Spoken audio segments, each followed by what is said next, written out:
Saudações e bem-vindo a mais um episódio de uma série de reflexões que fazemos alusivas às celebrações neste 2025 dos 50 anos depois que Moçambique proclamou a sua independência nacional. Hoje temos novamente como convidada a senhora Teresa Veloso para dar continuidade a uma conversa que havíamos iniciado. Entretanto, o fundo do tempo na altura não nos ajudou para esgotar o essencial do que o país passou nestes 50 anos no âmbito da implementação dos programas de alfabetização e educação de adultos. Dona Teresa, uma vez mais bem-vinda ao nosso canal. Nestes próximos minutos, hoje queremos priorizar nesta conversa aquilo que é o papel das línguas moçambicanas quando falamos do processo de alfabetização e educação de adultos. Como é que caracteriza a importância, a relevância das línguas moçambicanas? Bom, as línguas moçambicanas são essenciais para qualquer comunicação, para qualquer desenvolvimento e para a educação. Internacionalmente, a Unesco e muitos outros, incluindo o Banco Mundial, já verificaram que qualquer pessoa, criança ou adulto, deve aprender a ler na língua que melhor fala. Isso é uma evidência que já está comprovada. E aqui em Moçambique, a partir da década de 80, depois das campanhas iniciadas em 78, em português, que começaram a declinar, começou a haver estudos que apontavam para a necessidade de alfabetizar na língua materna. Até 1988 era difícil fazer isso, porque as línguas não estavam com uma ortografia recomendada cientificamente. Havia padres, missões, que tinham feito um trabalho muito meritório de estudar as línguas, mas eles não eram linguistas. E cada um escrevia, se o padre era espanhol, escrevia com influência do espanhol. Se era português, escrevia em português. E por aí fora. Então, em 1988, é que teve lugar o primeiro seminário de padronização da ortografia de línguas moçambicanas, que fez recomendações para 16 línguas. Eu estou aqui a dividir aquilo que ali aparecia como Tsonga. Mas o Tsonga agrupa Xangana, Ronga e Xitsua. E cada uma delas estava refletida no relatório com as suas recomendações. Apesar de que elas se entendem mutuamente. Mas têm alfabetos diferentes. O Ronga tem um alfabeto muito diferente do Xangana. E aparecia como tal. Então, quando a partir de 88 tivemos essas recomendações num seminário que até foi internacional, realizado na Universidade Eduardo Mondlane, promovido pelo, então, NELIMO, Núcleo de Estudo de Línguas Moçambicanas, que funcionava na universidade, mais o INDE, Instituto Nacional de Desenvolvimento da Educação, e a ARPAC, Arquivo do Património Cultural de Moçambique. A partir daí, quando apareceram os relatórios, eu pedi licença à ministra, que na altura era Graça Machel, e eu era diretora da alfabetização, a dizer, vamos começar a experimentar, a ver se funciona bem no nosso país, porque a alfabetização só em português não está a funcionar, sobretudo para quem não fala, porque não entende e não pode construir palavras, se não conhece a língua. Pronto, então a ministra na altura disse-me, autorizo, mas apenas para a educação de adultos. Se fosse para crianças, eu não iria autorizar. Penso, neste momento que está mais comprovado, que, infelizmente, a ministra não tinha razão. Mas também, infelizmente, ainda hoje há muita gente que pensa como ela pensava. Que a educação, a partir da língua materna, passando depois para o português, porque a língua materna não é para excluir o português, é para dar uma base que permite aprender bem uma outra língua, já sabendo ler na sua língua materna. Por isso dizemos que é um ensino bilingue. Bilingue tem duas línguas, não é uma língua só. Que é uma língua moçambicana e a língua portuguesa. A língua mais conhecida, que nós chamamos de L1, língua 1, língua primeira, a língua primeira da pessoa, a língua que ela fala bem. E depois a língua portuguesa, se ela não fala português. Isso é que é o ensino bilíngue.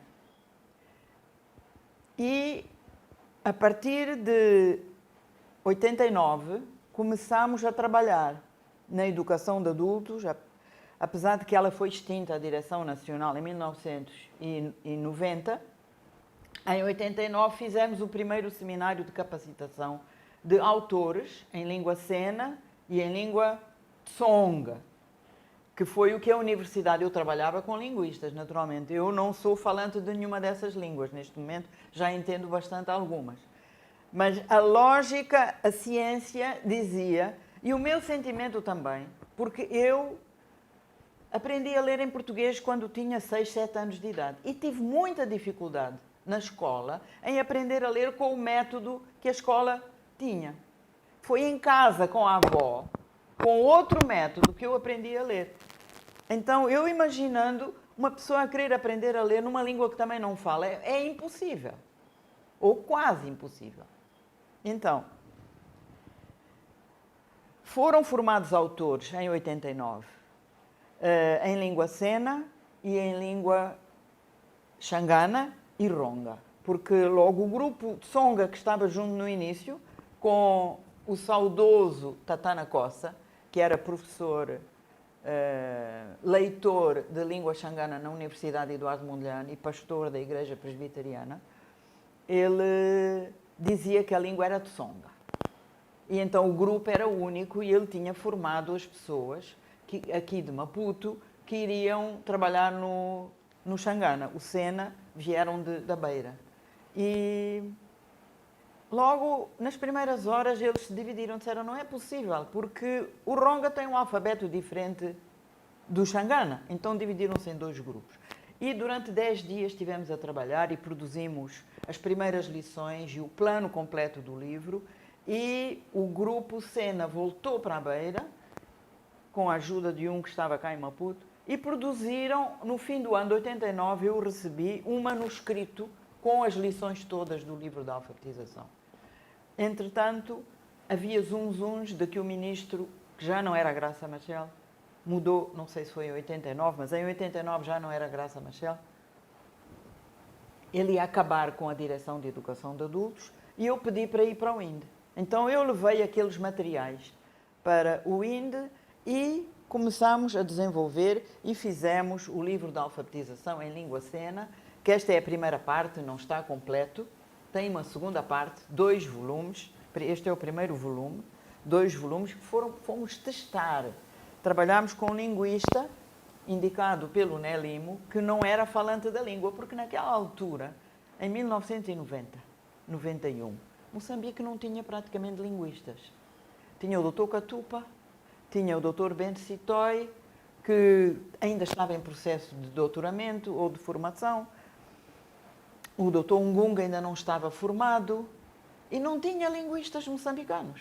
Então, trabalhámos com um linguista norte-americano que estava a trabalhar na Universidade Eduardo Mondlane, naquela altura, apoiando o Nelimo e dando aulas.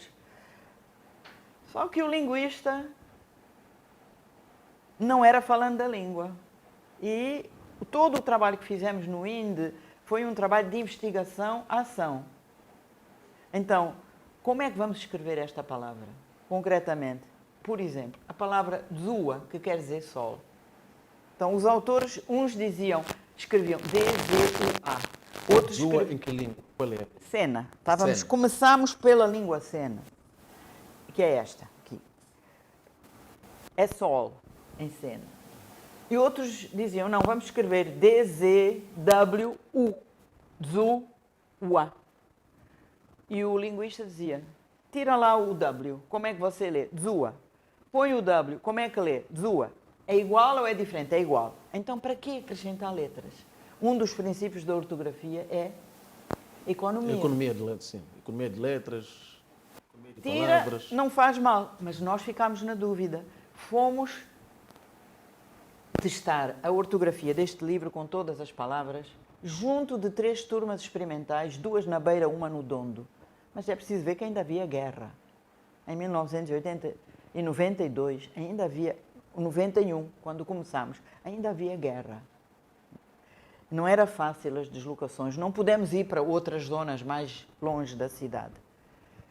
Mas os alfabetizadores disseram-nos, aqui, quando chegamos a esta lição, as alfabetizandas disseram, ok, divida em sílabas, porque se for a ver, o método que a gente tem trabalha muito com sílabas, pegamos na palavra, isto é maçau, que é maçanica. Maçau, divide em sílabas. Mostra ali ao nosso telespectador. Sim. Maçau, tem 2 sílabas. E eu escolho o sa. U é outra sílaba. Ok? E aqui com dzua, não sei se dzua está aqui ou se está no outro. As alunas disseram, ok, dzu, a, sem W, ok, sem. Mas nós dizemos dzu, a. Portanto, ali falta qualquer coisa. São os alunos que dizem As isso. próprias alunas falantes da língua. Porque está na consciência... As donas da língua. As donas da língua. Está na consciência dos falantes. A estrutura, pelo menos, silábica da língua. E fonológica, e fonética, e tudo. Sabem muito da língua. Depois os linguistas têm que vir interpretar. Então, quando vieram esses dados, nós mudamos e acrescentámos o W. Porque ali as sílabas daquela palavra são zu, ou seja, portanto, devolveram o W. Devolvemos o W. Então, isto aqui era um projeto no INDE. O INDE fazia investigação naquela altura. Instituto Nacional de Desenvolvimento da Educação, INDE. E, portanto, era um projeto experimental, que tinha que ter muito acompanhamento. Eu encontrei muita oposição. Havia muita gente que não queria, achava que a escolarização e a alfabetização só podia ser em português e diziam não se pode escrever livros nessas línguas, não tem maneira de escrever. Bom, eu ia produzindo os livros. Nós produzimos também matemática e produzimos também... O programa experimental era de 2 anos. Uma série de livrinhos de pós-alfabetização. Este aqui, como fazer fogões melhorados. Pode mostrar ali ao telespectador. Isto aqui é Massassaniru Amafua Akutemesua. Isto é cena também. Cena.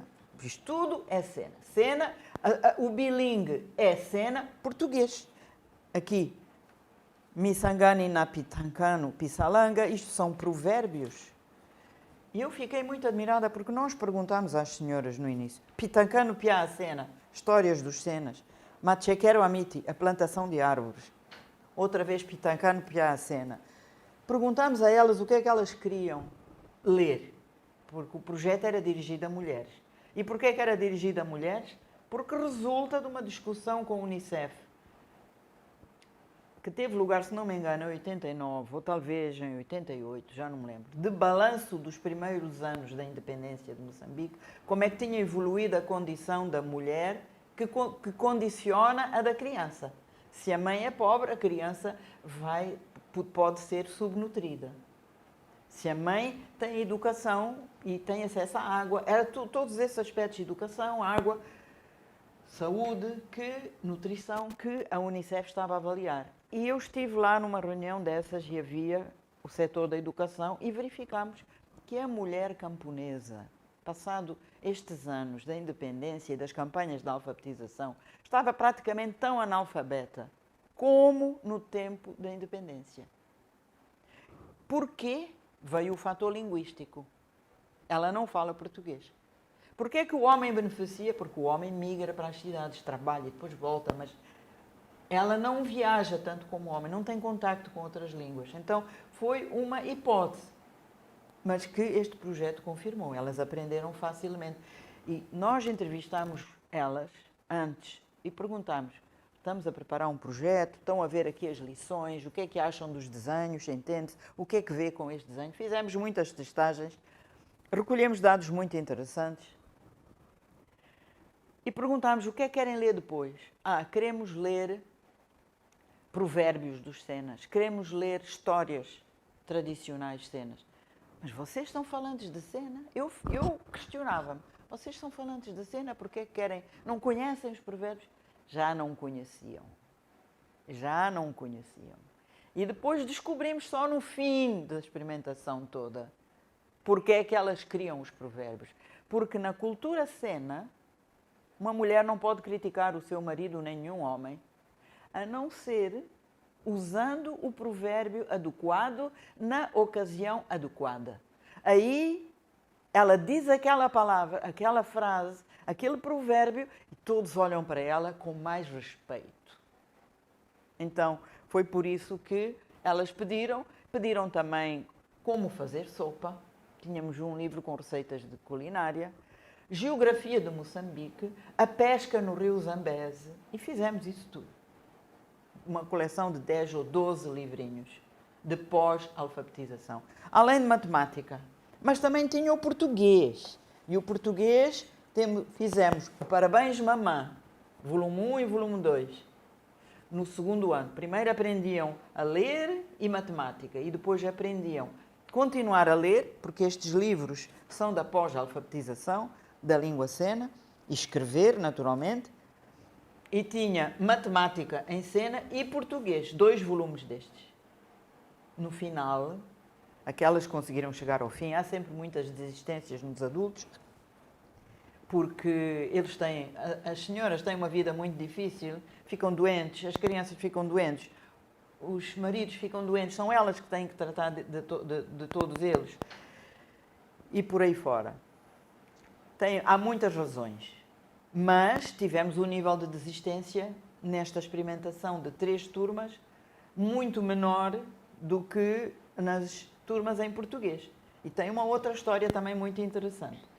Uma turma no Estoril, Miqueijo da Beira, e a outra era na Munhava Matope, e a outra era no Dondo. A turma do Estoril, as senhoras queriam muito aprender o português.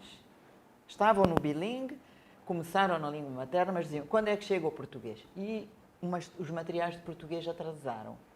Porque estávamos a elaborar e não havia experiência cá em Moçambique.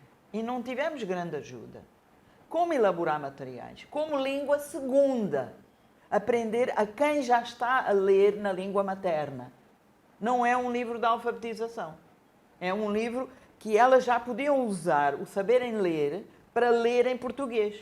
É como tu tens um livro que ensina inglês na escola primária ou secundária. Não estás a ensinar a quem não sabe ler nada.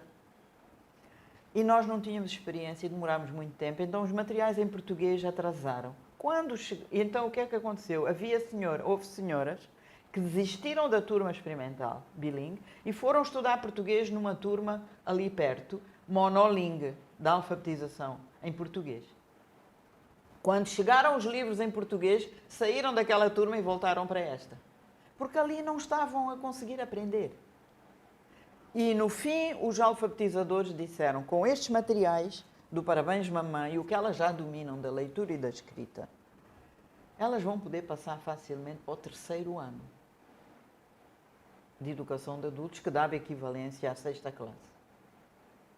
Mas o que é que determinou a escolha destas línguas para esta fase Sena, mas outras 2 que citou aqui?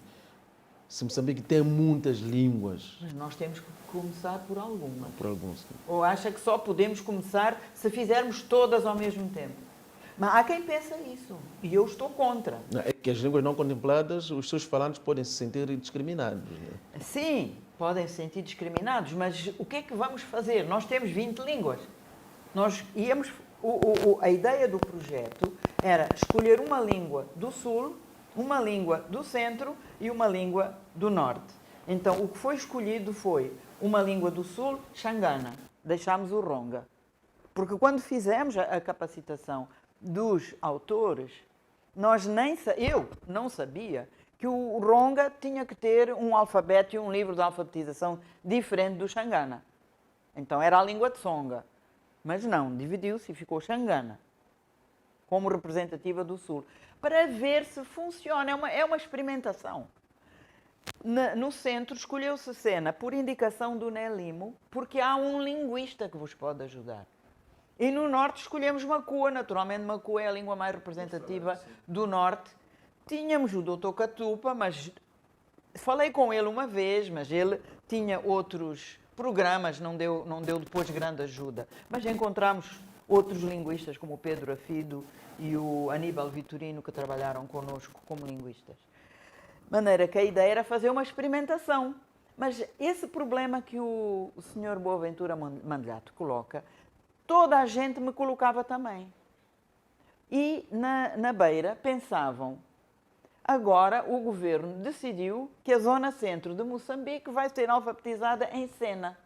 E nós dizíamos, não, é só para quem fala Sena.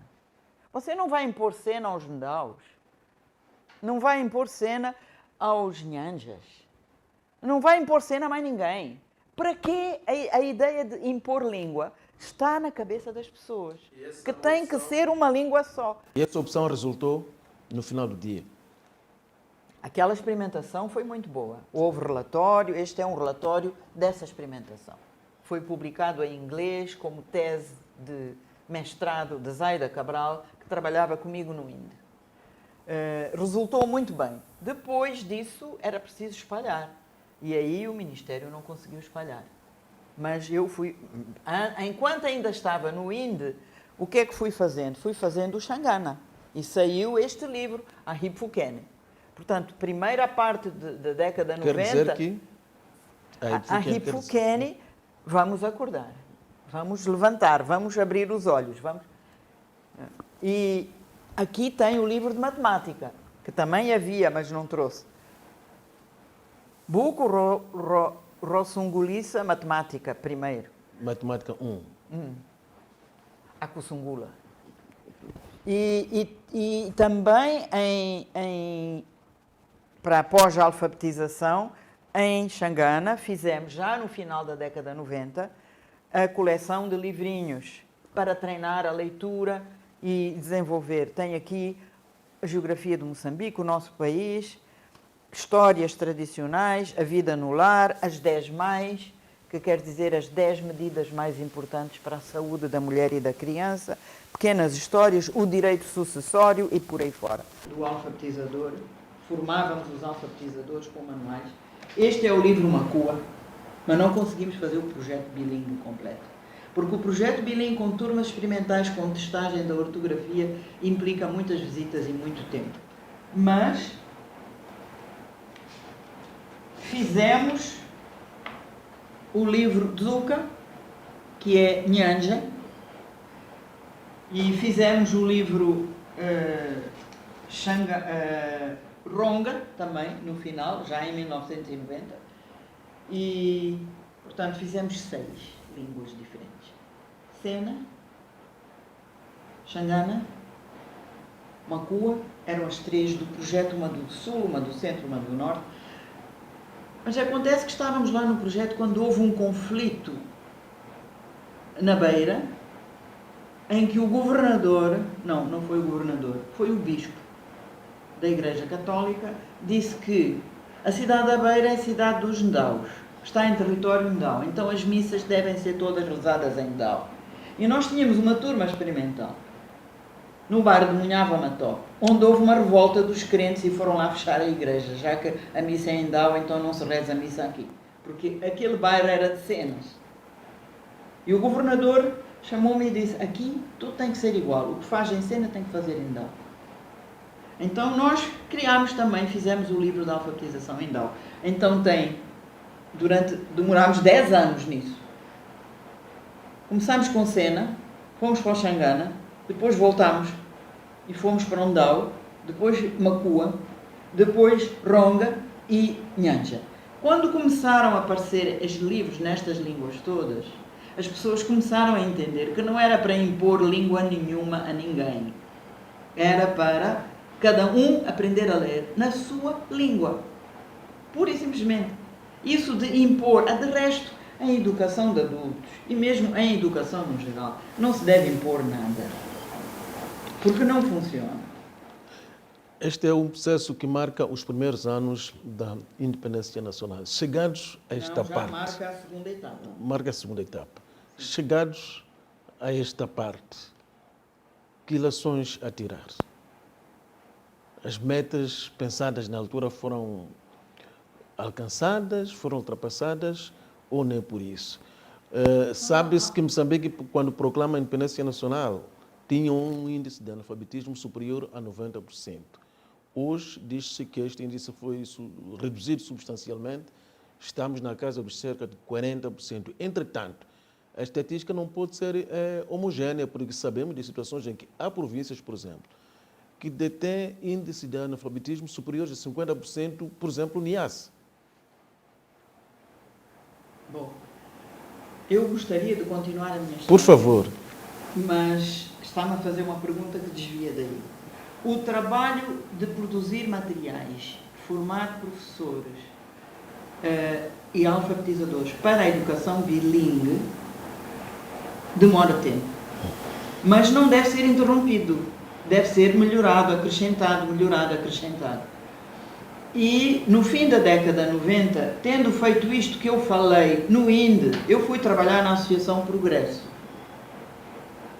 E lá, a Associação Progresso trabalhava naquela altura só para Cabo Delgado e Niassa. Por quê? Porque era uma associação pequena e havia muitas ONGs a trabalhar noutras províncias, mas naquela altura, finais da década 80, princípio da década 90, em Cabo Delgado e Niassa não havia nenhuma ONG a trabalhar. Então resolvemos ir para lá. E aí o trabalho da Associação Progresso era de desenvolvimento comunitário, essencialmente. Bom, eu falei com a diretora na altura, Elizabeth Sequeira, e ela compreendeu. Desenvolvimento comunitário você só pode fazer na língua materna. Porque vai falar de violência doméstica em que língua? Você acha que alguma palestra dada em português vai alterar alguma coisa? Mesmo nutrição, a comida que você dá à sua criança, tem de trabalhar na língua materna. Se você diz que a língua materna não serve, está a deitar fora todo o conhecimento que aquele adulto tem. E diz para se desenvolver, deita fora tudo o que você sabe, para aprender outra língua e aí é que vai aprender outros conhecimentos. Não é assim que funciona. Não é assim que a gente fala. A gente aprende uma língua e depois pode aprender outra, mas não deitando fora uma. E infelizmente muita gente pensa assim. Então, começamos a trabalhar na Associação Progresso na educação de adultos em línguas moçambicanas. E aí temos o livro de alfabetização em Maconde, o livro de alfabetização em Iau, na Chilongola. Este nunca tinha sido escrito. A língua Maconde já tinha sido escrita em Maconde, por padres. Mas aqui, os Iaus do Niassa, nunca tinha sido escrito. Foi feito com a ajuda do Dr. Mula. O tal de Zuca que começámos a fazer na Progresso foi testado e adaptado ao Niassa. Macua, este Macua feito na Progresso, no Ixanque, no Índio. Os Macuas do Cabo Delgado. Foi feito um livro em Macuameto e gradualmente foi sendo harmonizada a ortografia com o Macua geral. Mas isso para a educação de adultos. E matemática, fizemos livros de matemática em todas essas línguas. Isto aqui, Viconda, Vanangolo, Echimaconde. E conta-se a Alupale, é Macua, mas temos o Nhanja, etc, etc. E o português. Não trouxe aqui, mas a seguir vinha também o português e muita literatura nas línguas, porque as pessoas, depois de lerem o livro de alfabetização, tinham que ler. Isto aqui é a criação de cabritos, em Iau. Isto aqui é a explicação da lei de terras, não sei já em que língua. Isto é receitas de conservação de alimentos, em Macu e português, e por aí fora. Temos coisas em Quimoane, etc, etc. Trabalhamos com a Associação Progresso em Quimoane, Maconde, Macua, outra vez Macua, em Niassa, mas era diferente, Iau e Nhanja. E fizemos os manuais dos alfabetizadores, mas esse trabalho, vamos dizer, era um pouco mais extensivo do que experimental, do que as turmas experimentais que tínhamos no INDE, que criámos quando estávamos no INDE. No entanto, não teve grande continuidade. Por quê? Porque é preciso doadores, é preciso dinheiro. E ao longo da década 2000, 2010, a situação dos doadores aqui em Moçambique foi mudando. No início, a Associação Progresso elaborava o seu plano de desenvolvimento, o seu programa de desenvolvimento e planos anuais. E dizia, vamos fazer isto em Cabo Delgado, vamos fazer isto no Niassa. E pedia aos doadores. Havia alguns parceiros que eram doadores habituais, como a CODE, uma ONG canadiana. Mas com o tempo isso foi mudando. E passaram os doadores a definir o seu programa e as organizações moçambicanas a terem que se encaixar e até a fazer concorrer para ter direito àqueles dinheiros. Então isso alterou completamente. Durante este período, não se conseguiu criar uma capacidade interna para dar continuidade aos programas em curso, fora, portanto, da dependência em relação aos doadores? Eu acho que nenhuma ONG cá em Moçambique tem capacidade financeira para trabalhar fora dos doadores. Infelizmente. Pela relevância... Até porque, sendo a ONG, não tem direito de vender. Nós tivemos um problema porque queremos vender livros a gente que não fazia parte dos nossos programas, mas que queria comprar, e isso era muito difícil legalmente fazer. Pela relevância dos programas que se realizavam nessa altura e perante a escassez de recursos dos doadores, o governo podia ter se apropriado, portanto, desta iniciativa e dar continuidade. Em 2017, o Ministério da Educação lançou um concurso. E o concurso de reedição, maquetização, a cores, dos livros feitos no INDE naquela década 90, que era livro de alfabetização em Xangana, em Ronga, em Sena, em Dao, em Nhanja e em Macua. Línguas. Macua não foi contemplado.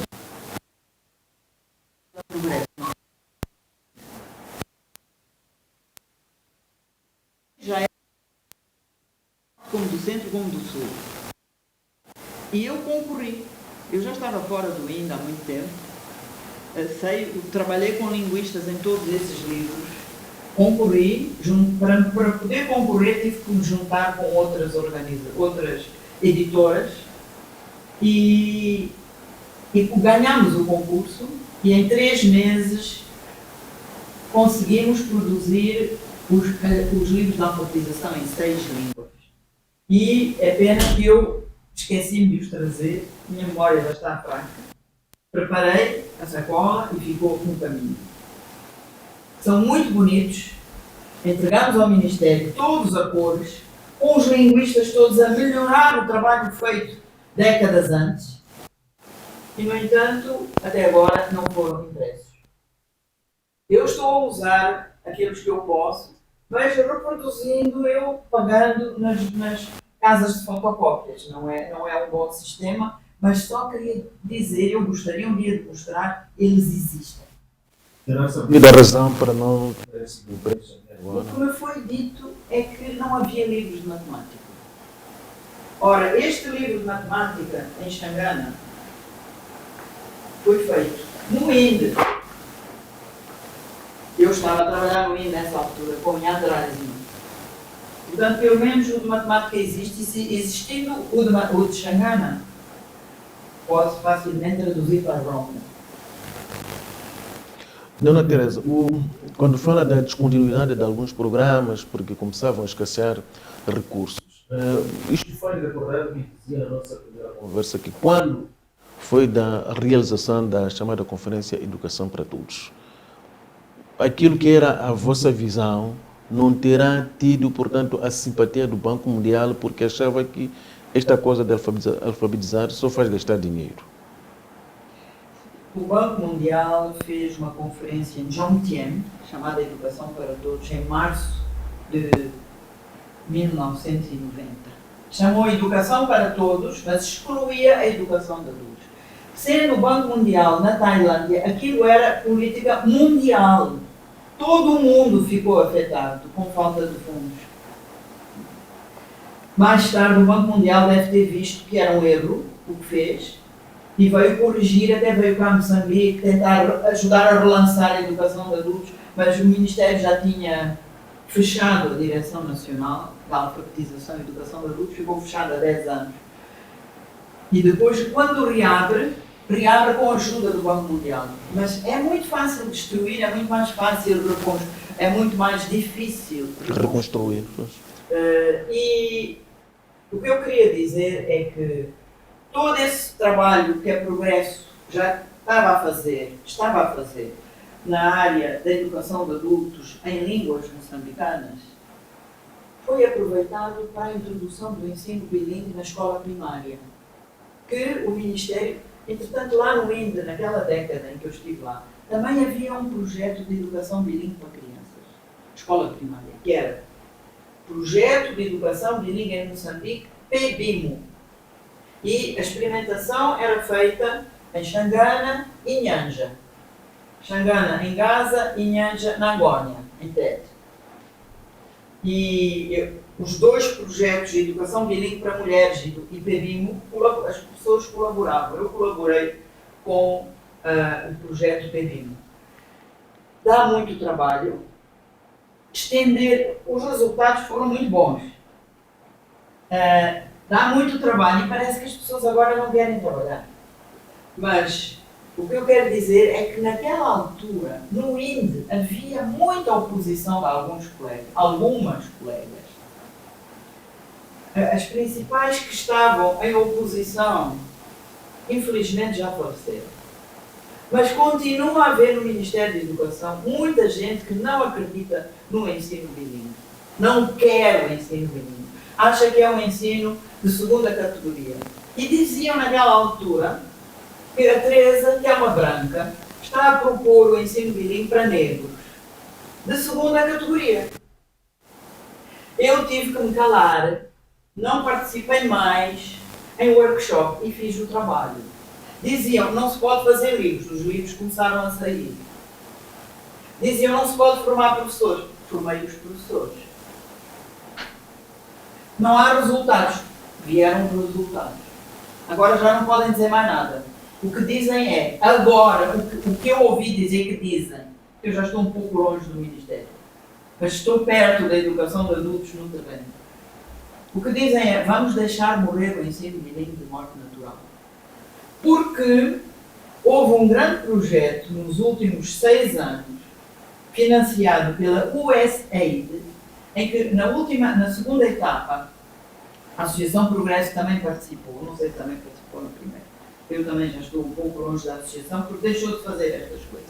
E eu quero trabalhar na educação de adultos, que é, digamos, a minha paixão. Então, a USAID, como toda a gente sabe, fechou as portas e fechou o financiamento este ano, devido a decisões do presidente Trump. Okay? Então, havia milhares de escolas e milhares de alunos e de professores a fazer ensino bilíngue em Nampula, Zambésia, Tete, não sei se Cabo Delgado e Niassa, eu não estava a acompanhar bem. O Ministério não fez nada, nem recebeu a pessoa que estava a coordenar esse projeto, que pediu para ser recebida pela Ministra de Educação, nem foi recebida, para saber como dar continuidade. Porque eu queria dizer uma coisa, o ensino bilíngue é algo que certos países como a Grã-Bretanha, os Estados Unidos, a Suécia e os países nórdicos, a Holanda, a Suíça, entendem e valorizam. Mas não é valorizado por Portugal, nem pela França. Isso é a minha experiência. De Portugal eu conheço 3 professores que concordam e dizem que aqui em Moçambique faz sentido fazer o ensino bilíngue. No meio de centenas, e elas estão isoladas, e uma já faleceu. Da França. A França, como Portugal, tinha uma política de assimilação colonial, coisa que os britânicos nunca tiveram. É capaz de haver uma relação entre uma coisa e outra. A França, nas suas colónias, nunca promoveu o ensino bilíngue. Eu visitei países como o Níger, como o Burkina Faso, já há muitos anos, já há 20 ou 30 anos.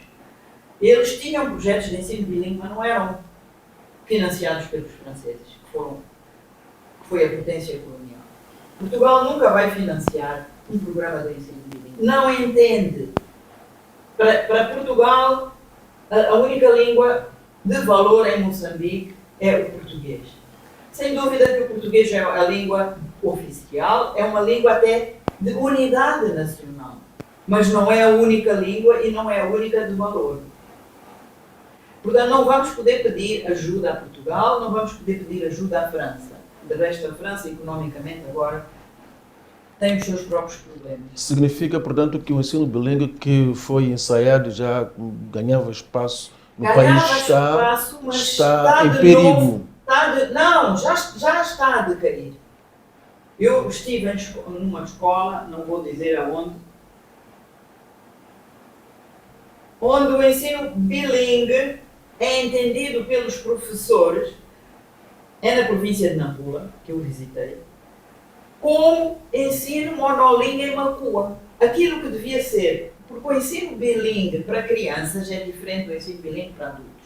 Os adultos têm pouco tempo para estudar. Estudam 2 horas por dia, quando muito.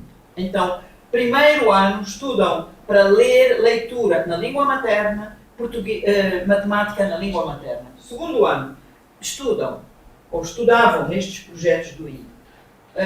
Continuam com a língua materna, desenvolvem a alfabetização, a leitura, a escrita já para a pós-alfabetização, matemática mais avançada e português.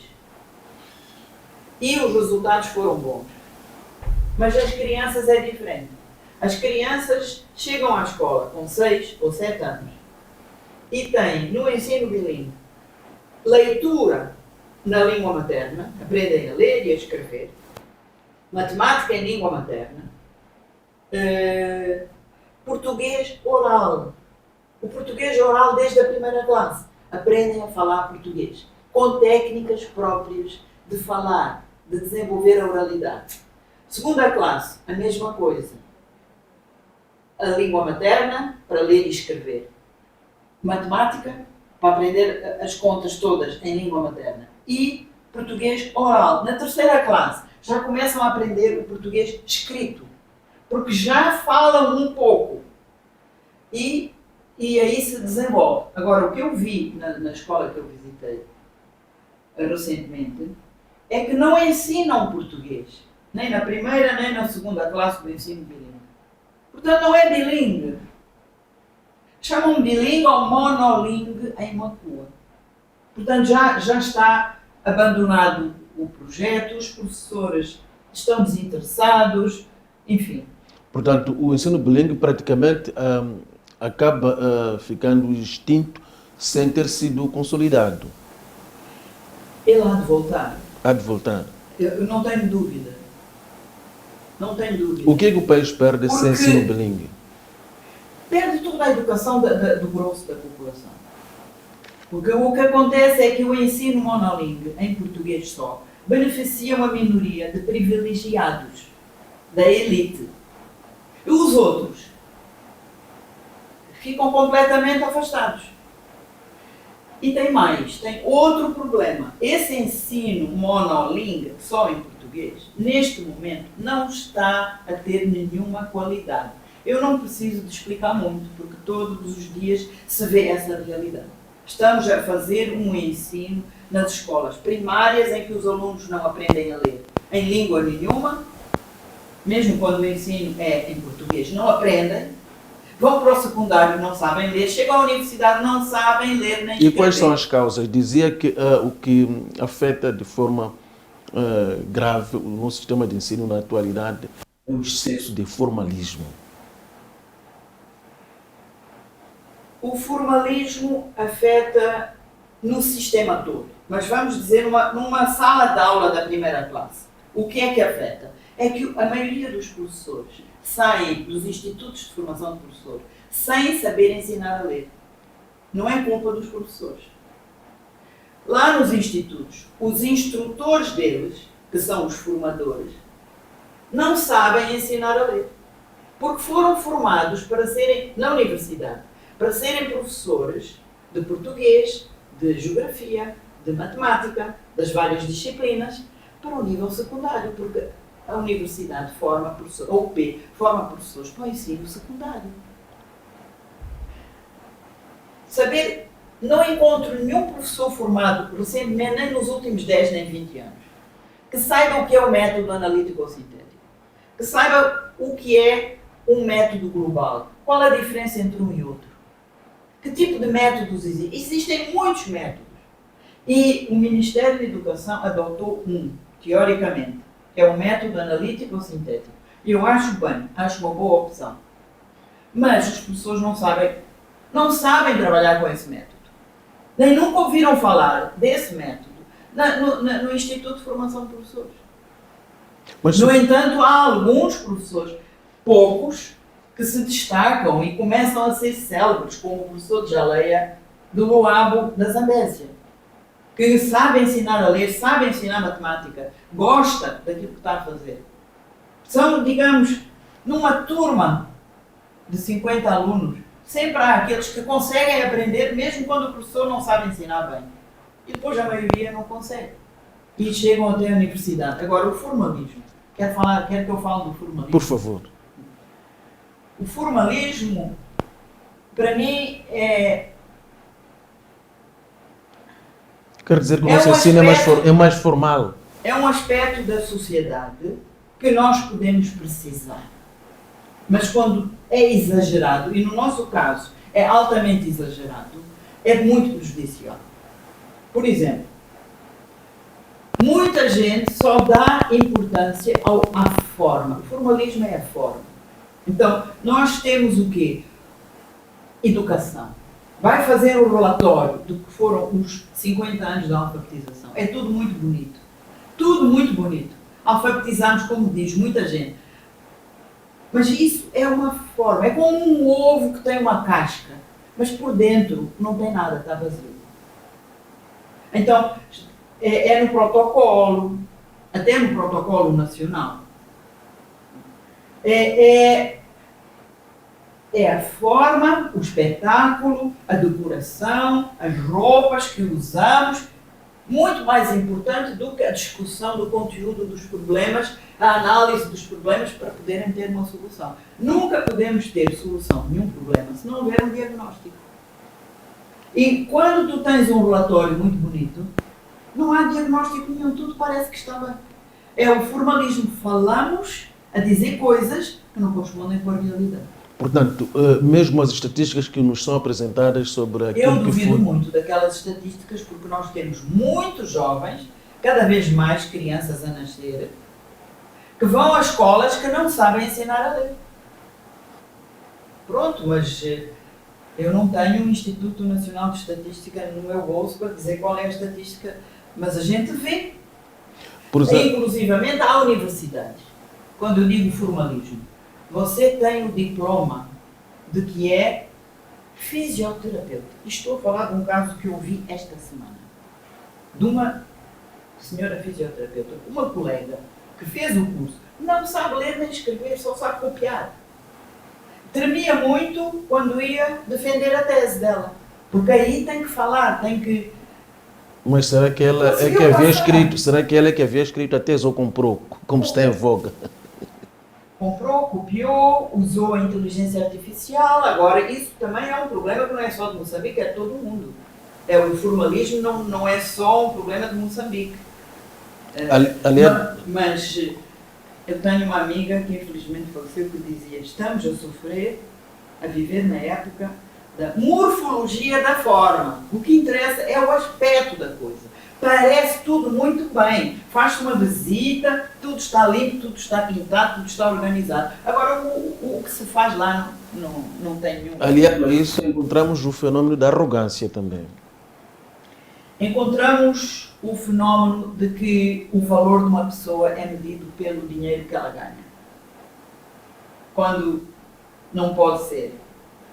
E por isso também a importância do diploma, porque durante muito tempo, acho que isso já está a mudar, tu estás num serviço, estudas, tens um nível de licenciado, começas a ganhar mais. E se ganhas mais, já és o senhor doutor, já... A pessoa é a mesma. Eu conheci casos de guardas de empresas de segurança da universidade que, porque estavam afetados na universidade, estavam a tirar o curso de Direito. Ok? Isso é uma conquista da independência. Mas esse guarda não pode pensar que vai continuar na mesma empresa de segurança e vai subir o salário só porque agora ele é licenciado. Tem que mudar de emprego. E se ele é bom, jurista, vai encontrar o emprego do jurista. A partir de uma certa fase, neste percurso da nossa independência nacional, emergiu um fenômeno de valorização excessiva do diploma em detrimento do conhecimento real. Até que ponto isto afetou a qualidade do nosso ensino? Acho que afetou muito. Porque nos primeiros anos da independência... Porque as pessoas deixaram de ir à escola para irem aprender, saber. E passaram a ir à escola para adquirir o diploma para melhorar as condições materiais. Mas realmente quer que eu fale sobre isso? Eu acho que isso é uma evidência. Porque temos médicos que não sabem ser médicos. Temos eletricistas que não sabem nada de eletricidade. É por aí fora. Eu não quero entrar na parte do ensino técnico, que não é a minha área. Mas a minha área é da alfabetização e vamos dizer do ensino geral. Quando tu tens alunos que chegam à universidade e não sabem ler, nem escrever, é grave. É muito grave. E não são mandados embora. E não podem ser mandados, senão a universidade fica sem ninguém. E a universidade não tem vocação para ir alfabetizar aquelas pessoas, apesar de que são pessoas que passaram 12 anos na escola. Alguma coisa devem saber. Essas pessoas que querem aprender. Porque eu estou ligada agora no centro, onde vejo jovens que entram ali com 7ª classe, diploma da 7ª, vão para a 8ª. Mas aí o professor diz, você não sabe ler, vai para a alfabetização, porque aquele centro também tem alfabetização. E em 2, 3, 4 anos, aquele jovem que andou 7 anos na escola, ou mais, chumbando, repetindo, sem conseguir aprender a ler, aprenda a ler. É possível, há método, é preciso é saber. E pensa-se aqui em Moçambique, do Rovuma ao Maputo, que é muito fácil aprender a ler, ensinar a ler, é muito fácil. Então o professor menos qualificado vai para a turma da 1ª classe. O alfabetizador então nem tem classificação. E por isso já não está a receber subsídio. Se os professores, com o nível mais baixo, não recebem as horas extras, assim como os enfermeiros, digamos que da classe dos funcionários do Estado, os enfermeiros e os professores são, e os polícias, são o que há mais e que recebem salários mais baixos. Senhora Teresa, acha que... E esses são os que não recebem os salários a tempo, não recebem horas extras. E no caso dos alfabetizadores, apesar de terem contrato com o Estado, desde 2023 deixaram de receber os subsídios. Não, o Estado não está a pagar subsídios aos alfabetizadores. Passou o ano 2023, não receberam. Passou o ano 2024, não receberam. Muitos já desistiram. A nossa alfabetização está a ir embora. No entanto, há uma ideia na mente do moçambicano. É que eu tenho direito de aprender. Eu tenho direito de aprender e vou conseguir, se eu quiser. Então, o que é que está a acontecer? Um novo fenómeno está a aparecer. Pessoas que são empreendedoras, que têm os seus pequenos negócios porque emprego agora há muito pouco, contratam um explicador em casa para ser alfabetizado em casa. Isso é um fenómeno que eu conheci este ano só. Senhora Teresa, também passamos por uma fase que ainda ocorre da obrigatoriedade de cumprimento de metas de aprovações. E chegamos ao extremo em que se fala na atualidade, por exemplo, de alteração daquilo que são as pautas para se fazer correções de modo a que se consiga um número elevado de aprovações fictícias. E como é que isto influencia na qualidade do ensino? Não, eu diria o contrário. Porque a qualidade do ensino é má e os resultados são fracos, é que se diz, passa com 8, com 7, com 5 valores pode passar. Agora, o que é preciso fazer é melhorar a qualidade do ensino. Como é que se faz isso?